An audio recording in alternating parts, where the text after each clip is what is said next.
we're going to start talking about a few really, really nice jazz festivals. Of course, there are hundreds of jazz festivals around the world, but we're going to talk about some of the largest, most well-known, and most storied festivals.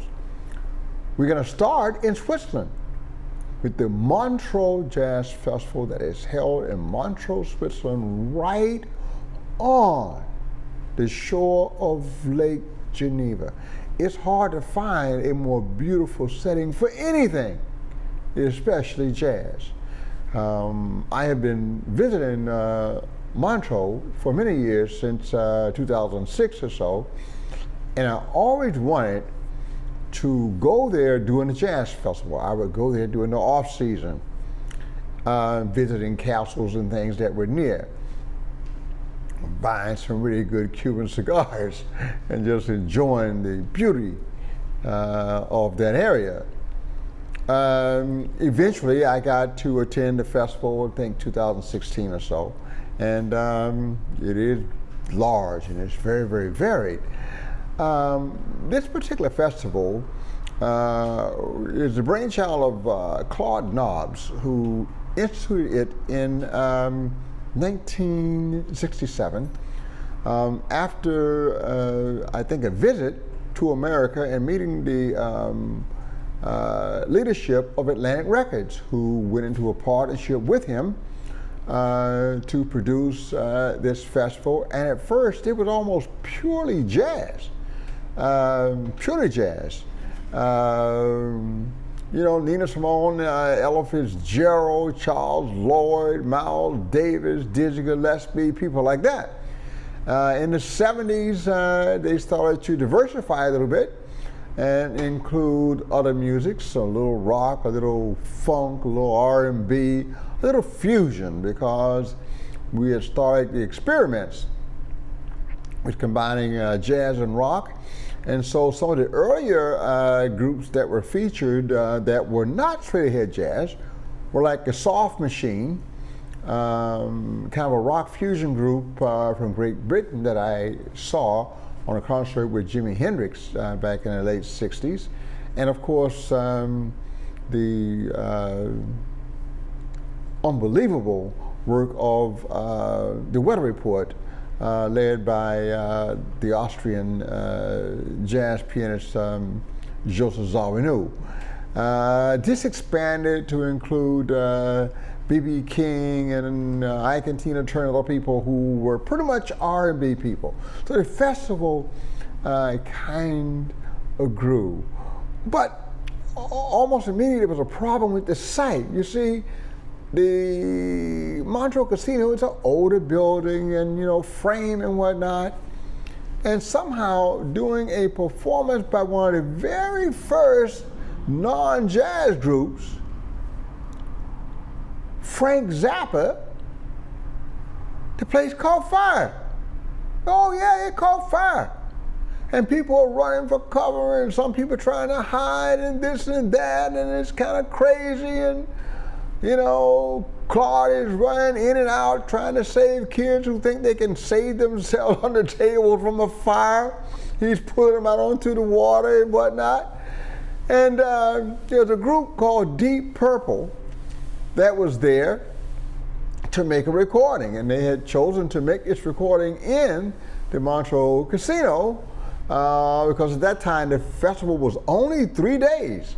So they were just waiting for it to be over so they can get in there and do their thing, and they're checking out the festival. Well, they saw this fire, they saw Nobbs walking in, and they had this kind of epiphany thing, and they wrote a song, and it became one of their biggest hits. You may know this song. It's called Smoke on the Water. Oh yeah, that was written in Montreux about the Montreux Jazz Festival and that fire at the casino. So we got a great song out of that whole thing. We got some great stories, and Claude is even listed in the song as Crazy Claude, who's running in and out of the fire.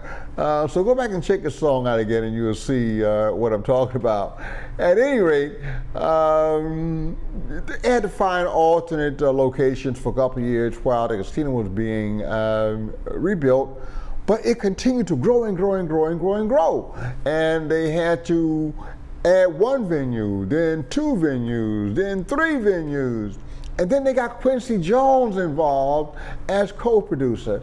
And Quincy started bringing in international groups and a more international audience. So now people are coming from all over Europe and Asia and Africa and America, South America, Central America, North America as well, Canada, United States, all of it. People coming from everywhere.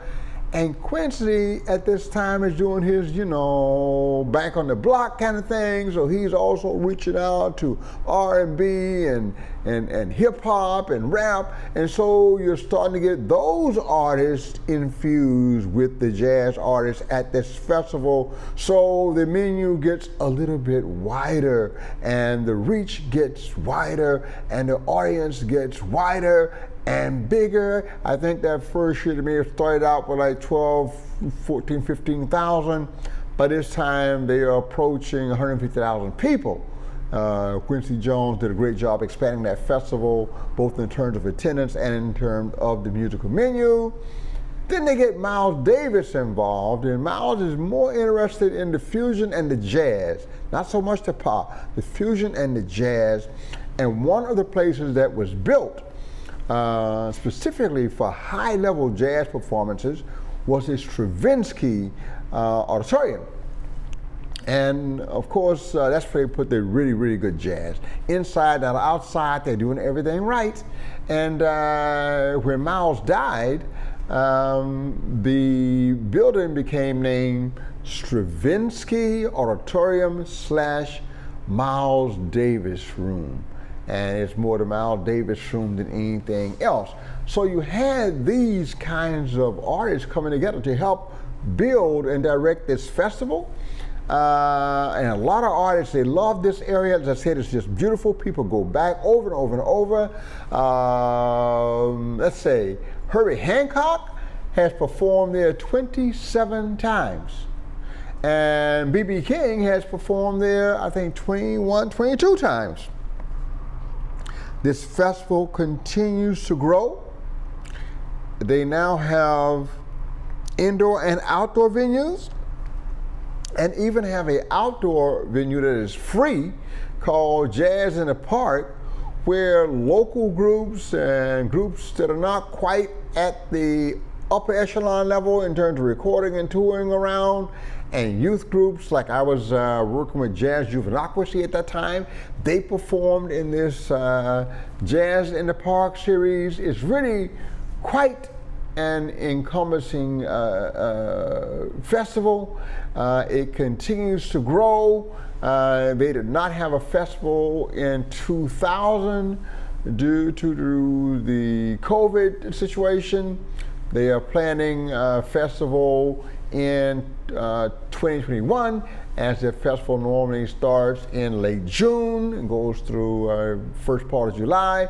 So this is it, baby. We're talking about one of the most beautiful locations, a very storied festival.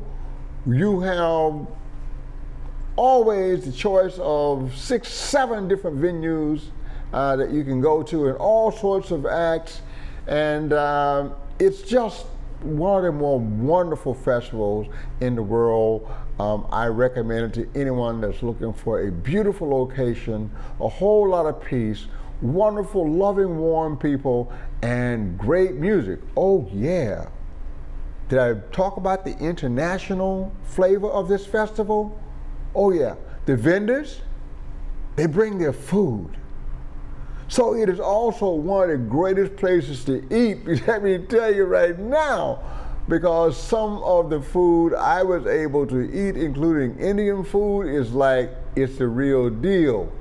Because these people come to the festival from their countries of origin to make their presentations. They want to make their countries look good, so the food is like at that level, okay? So it's all good. Ambiance, the beauty of the place, the music, the choices, variety, the drinks, the cigars, and the food. Montreux, baby, you got to get there. Thank you.